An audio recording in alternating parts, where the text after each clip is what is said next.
बिस्मिल्लाहिर्रहमानिर्रहीम। अस्सलाम वालेकुम। आज हम बात करेंगे वक्त का बेहतरीन इस्तेमाल कैसे करें। देखिए, हम सब जानते हैं कि वक्त एक बहुत कीमती चीज़ है, लेकिन सभी इसको हम ज़ाया भी करते हैं और इसकी वैल्यू को समझने के बाद भी हम में एक लेथार्जी होती है जो बस कहते हैं कि अब नहीं, कल कर लेंगे, चले फिर कर लेंगे, और इसी तरह टाइम गुजर जाता है और हमें वक्त का पता भी नहीं चलता कि कितना वक्त गुजर गया।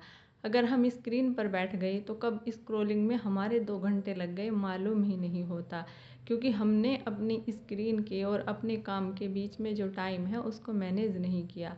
जब तक हम काम को मैनेज नहीं करेंगे टाइम के साथ, तब तक हम कभी भी अपने टाइम का सही इस्तेमाल कर ही नहीं सकते।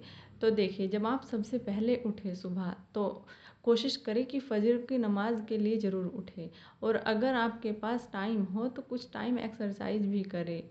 रात को जल्दी सोया करें। अगर जल्दी रात को सोएंगे तो सुबह जल्दी खुद ही उठेंगे। अगर रात को ही लेट सोएंगे तो देखो सुबह तो उठ ही नहीं सकते, क्योंकि ये मुमकिन ही नहीं होता कि बंदा 2-3 घंटे की नींद में उठ जाए।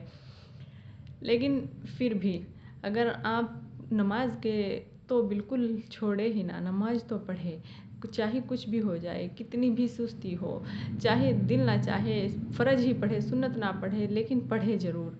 क्योंकि इससे देखें हमारा और अल्लाह ताला का जो कनेक्शन है वो बहुत मजबूत होता है, और जब अल्लाह से कनेक्शन मजबूत होगा तो हमें यकीन भी होगा कि हाँ, हमारा मुश्किलों को पूरी करने वाला भी कोई है, और वो कौन है? वो रब्बुल आलमीन है, वो अल्लाह अज़्वजल है। अगर हम अपने रब से नहीं कहेंगे तो किससे कहेंगे, कौन सुनेगा? तो सुबह से ही आप अपने रब के साथ अपने टाइम की शुरुआत कीजिए।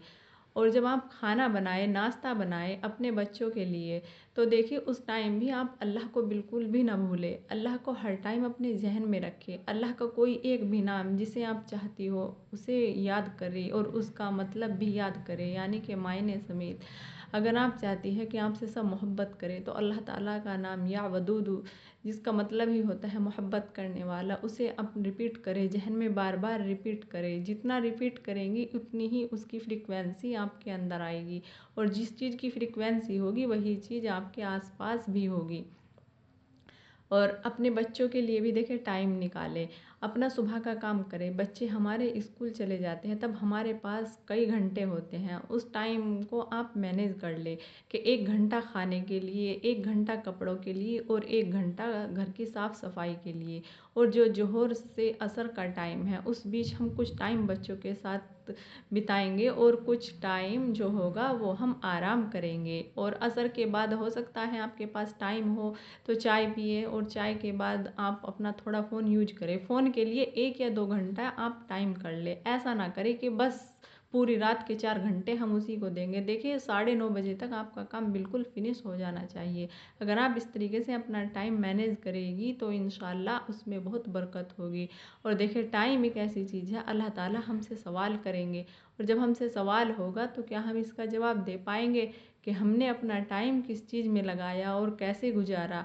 और देखिए, अपनी सेहत का ख्याल रखना हम पर फ़र्ज़ है, और ये सुन्नत भी है और फ़र्ज़ भी है। जब दोनों ही है और हम इसी का ख्याल नहीं रखते, इसी की तरफ से इतने लिथार्जी में चले जाते हैं कि एक्सरसाइज को बिल्कुल भूल जाते हैं। और ख़ाना पीना तो हमारा माशाल्लाह क्या ही कहने, ना टाइम है ना चीज़ों का पता, क्या खाना है क्या नहीं, बस खाना है, बस खाना है, और ऐसे ही बस सोना है तो सोना है, चाहे दिन के 10 बज जाए, ये ना करें। देखिए, सोने और खाने के बीच का फ़र्क समझे। रात के 9 बजे के बाद कोशिश हो तो 8, और अगर 9 तक आपका डिनर निपट जाए तो बहुत अच्छा है। और 9 से 1 घंटा आप बर्तन वगैरह वॉश कर ले। उसके बाद जो है आप अपने बच्चों से बात करें, शोहर से बात करें थोड़ी बहुत। 11 बजे तक ये सब फारिग हो ही जाते हैं, फ्री हो ही जाते हैं। बस फिर हम जो मोबाइल का यूज करते हैं वो नहीं छूटता।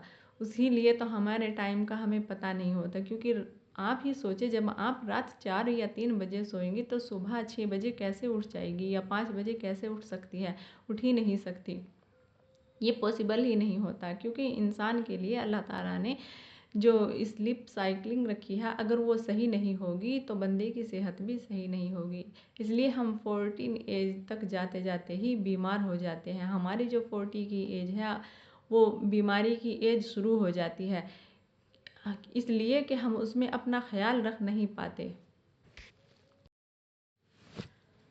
आपको जो काम कल करना है उस काम को आज ही से स्टार्ट करें और अपने स्टार्टिंग पर नज़र रखें कि हमने जिस काम के लिए अपना गोल बनाया था क्या हम उस तक पहुंच रहे हैं।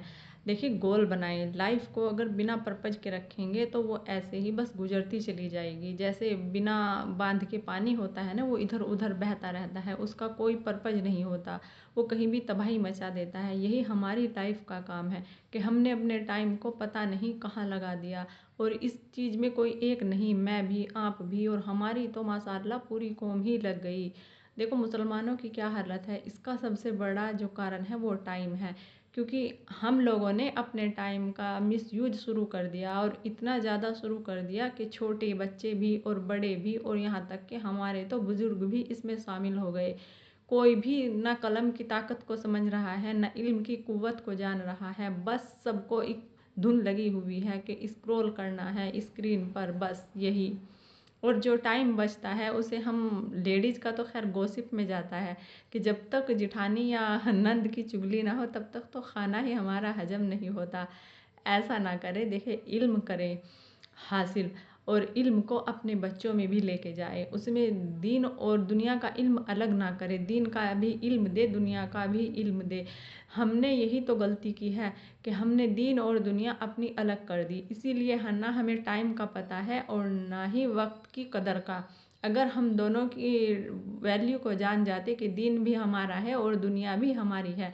अल्लाह ताला ने मोमिन के लिए दुनिया भी बनाई है और दीन भी बनाया है। इसका ये मतलब नहीं जो हमने ले लिया, आप समझे। अगर समझेगी तब जब पढ़ेंगी, पढ़ेगी जब जब टाइम होगा। इसलिए टाइम को निकालें, और टाइम के निकालने के लिए सबसे बेहतरीन तरीका है कि अपना रूटीन लिखें। रात को ज़रूर लिख कर सोए कि आज हमने क्या क्या काम किया है और कितना टाइम किस चीज़ को दे दिया। जब तक आप लिखना शुरू नहीं करेंगी तब तक आप अपने काम के और अपने टाइम के बीच में फ़र्क नहीं कर पाएगी कि किस चीज़ को कितना टाइम देना है।